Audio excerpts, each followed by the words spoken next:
Penyanyi Andin akan mencoba pengalaman baru dengan tampil dalam acara Winter Concert yang akan digelar di Trans Snow World Bintaro, Tangerang Selatan pada 7 dan 8 Juni tahun 2024. Andin tak memungkiri cukup kesulitan bakal tampil di suhu dingin, terutama bagi para penyanyi. Winter Concert merupakan sebuah konser spesial yang diadakan di suhu 8 derajat Celcius, menciptakan suasana yang unik dan memikat bagi para penonton. Pertama bisa gini nggak sih, sebenarnya kepikiran apa untuk kayak konser di salju dingin kayak gini, terus promotornya kan DXD tapi juga NRT sebagai produksinya gitu, nah bisa dijelasin tahu gimana kolaborasinya juga.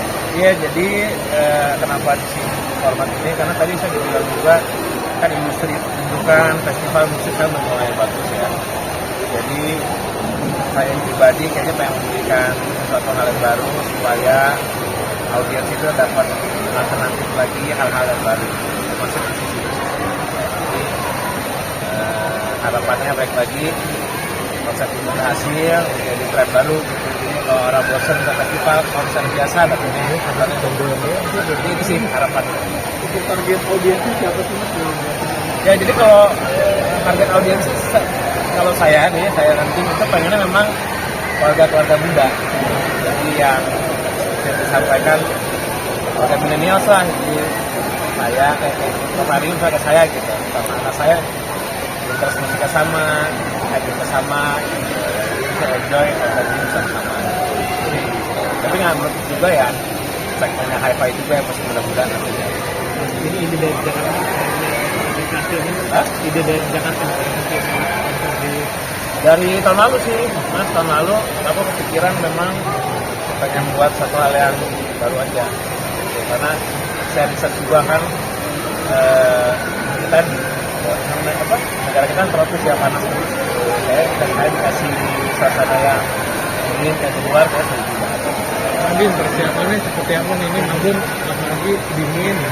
Itu pertama kali juga nggak sih experience seperti ini? Sebenarnya sih ini memang konsepnya agak-agak ngerjain ya, karena aku tuh sebenarnya nggak kuat dingin banget. Jadi kalau misalnya tidur aja tuh mungkin AC-nya tuh benar-benar aku harus negosiasi sama anakku supaya ini bisa kayak seanget-angetnya kamar gitu. Jadi sebenarnya experience manggung di tempat bersalju seperti ini itu kayak apa ya, kayak aku baru pertama kali dan luar biasa banget.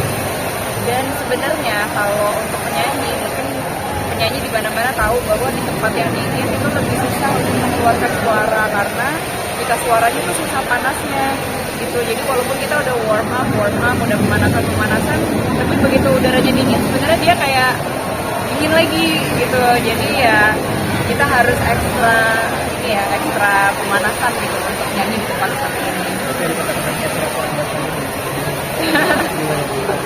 Ketakutan sih enggak, karena acaranya juga nanti kita masih punya waktu untuk mempersiapkan. Nah, ini kan pernah manggung di Bromo yang dingin juga, terus beda nggak sih sama misalnya dinginnya indoor kayak gini? Aku beberapa kali sih manggung ada di Bromo, di Ijen, di Dieng gitu ya. Memang semuanya sangat-sangat dingin, tapi untuk pertama kali ada di experience yang salju seperti ini baru sekarang ini gitu. Karena kan Indonesia bagaimanapun nggak punya musim salju. Jadi aku sangat looking forward dan orang-orang juga aku rasa kayak banyak banget yang belum pernah nonton konser di tempat yang bersalju. Bahkan di luar negeri pun sebenarnya ini bukan sesuatu yang kayak walaupun mereka punya musimnya tapi nggak gampang gitu diselenggarainnya karena kan harus memperhitungkan banyak hal kayak dari alat-alat bandnya lah segala macam itu kan semua kayak elektrik semua gitu kan. Nah itu yang kalau penyelenggaranya nggak detail itu akan sulit sekali untuk diselenggarakan. Rencana bakal ngomongin berapa lagu nih kira-kira kan? Jadi di saat kali ini aku tuh menjadi featuringnya di Guru, tapi nanti juga akan berkolaborasi dengan Iwaki juga. Berarti pertama kali featuring di Grup di acara ini? Di tahun 2002 waktu aku pertama kali ulang tahun. Aku udah fansnya The Group udah dari lama banget gitu. Jadi sebelum The Group rekaman dan sebelum aku rekaman, aku udah jadi kayak fansnya mereka banget dan beberapa kali juga kolaborasi gitu ya, baik di panggung-panggung yang formal maupun non formal. Tapi untuk di konsep yang seperti ini baru kali ini. Dan mungkin kayak selama aku kolaborasi juga belum pernah sih kayak bawain laguku gitu dengan grup, belum pernah. Apalagi dengan adanya kolaborasi. Nanti untuk Untung sendiri kan kamu sama teman-teman yang jadi kalau manggung di sini nanti bakal bentuknya seperti apa nih kira-kira? Seterbuka mungkin lah. Nggak mungkin banget. Ya buat gambaran aja ya, buat di promo aja yang 15 derajat waktu itu aku tuh kayak 4 lapis. Kalau teman-teman lihat nih hari ini aku nih 3 lapis, jadi ada baju dalaman hitam, terus ini wool, terus ada luaran lagi ini 3 lapis, bawahnya juga 3 lapis, ada stockingnya, 2 lapis ada stockingnya, tapi yang berikutnya ada celana dalamnya bulu gitu. Ini sekarang ini. Karena aku nggak kuat dingin, jadi nanti juga aku akan setebal mungkin, tapi harus se-fashionable mungkin juga. Dino berarti nanti untuk tiketnya masing-masing performer itu beda-beda ya dan penontonnya juga beda-beda ya? Ya, kalau saya lihat data sih ada yang nonton 2 hari berturut ada juga. Jadi dan audience ya ada juga. Dan saya nggak belum cek kalau tiga itu yang 2 hari berturut nggak ada. Ya harapannya jadi salah satu jadi wahana konser. Jadi kalau konser sama ini kan mau hitung gitu kan, ini di wahana. Jadi kalau di luar ada outdoor hall gitu, konser ini bukan konser tapi suasananya satu. Oh pasti kita membuat 6 bulan sekali 8 bulan.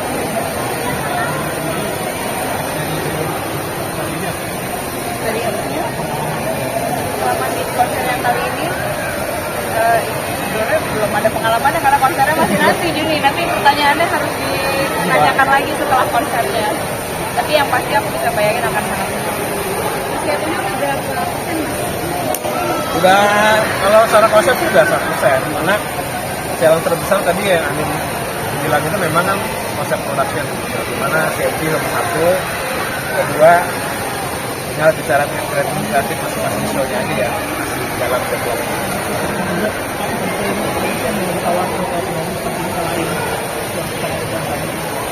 Ya pasti kalau saya kan memang kuatnya selama ini memang di konsep kreatif. Kedua nanti ya coba. Tadi kan salah satu sebenarnya tadi kita turunin itu tuh salah satu efek surprise yang nanti juga audiens bakal rasain juga. Nah, ekspektasinya seperti apa nih dari Mas Dino sendiri? Ekspektasinya film ini jadi top of mind buat yang datang, terus juga buat yang perform juga mendapatkan excitement yang baru karena kan itu pasti itu ya harapannya show ini ada excitement yang baru gitu. Jadi karena kalau excitement baru energinya beda gitu kan sebenarnya ya harapannya videonya nantinya semuanya dapat semua ada penonton, produksi bagi kita sebagai kreator atau penonton. Andin bakal ajak anak juga nggak sih? Andin kan mainnya di sini. Iya kayaknya bakal sih. ajak Iya, anak gitu. bener Kak. Tadinya hari ini malahan mau aku ajak, tapi suamiku bilang kayaknya ribet deh nanti aja gitu pas aku lagi nyanyi. Aku bisa bayangin mereka akan agak nggak peduli punya nyanyi. Nah, mereka bisa main-main sambil dengerin